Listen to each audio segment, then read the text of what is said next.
नवजीवन सदैव सत्यासोबत। जिल्ह्यात गाळमुक्त धरण गाळमुक्त शिवार योजनेला वेग, शेतकऱ्यांना लाभ घेण्याचं आवाहन।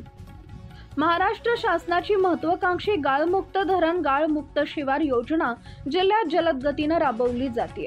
शेतीसाठी सुपीक माती आणि धरणातील पाणीसाठा वाढवण्याच्या उद्देशाने ही योजना प्रभावी ठरत आहे। आज लोंढरे तालुका शहादा इथं जिल्हाधिकारी डॉक्टर मिताली शेठी यांच्या हस्ते या कामाचा शुभारंभ झाला।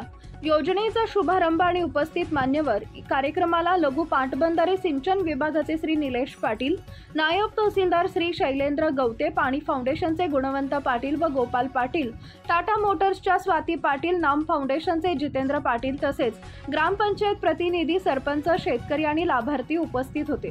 योजनेचे फायदे: तलावातील गाळ काढल्याने जलसाठा वाढतो, गाळामुळे जमीन सुपीक होऊन कृषी उत्पादनात वाढ, जलसंधारणाला चालना मिळते।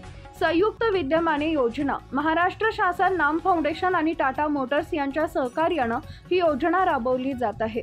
शेतकऱ्यांना आपली शेती सुपीक करण्याची आणि जलसंधारणाला हातभार लावण्याची ही सुवर्ण संधी आहे। जिल्हाधिकाऱ्यांचं आवाहन: जिल्हाधिकारी डॉक्टर मिताली शेठी यांनी शेतकऱ्यांना या योजनेचा लाभ घेण्याचं आवाहन केलंय। ही योजना शेती आणि जलसंधारणासाठी अत्यंत उपयुक्त आहे। शेतकऱ्यांनी ही संधी गमावू नये असं त्यांनी सांगितलंय। शेतकऱ्यांनो, गाळमुक्त धरण गाळमुक्त शिवार योजनेत सहभागी होऊन आपली शेती समृद्ध करा आणि जलसंधारणाला हातभार द्यावा। Subscribe now and press the bell icon. Never miss an update.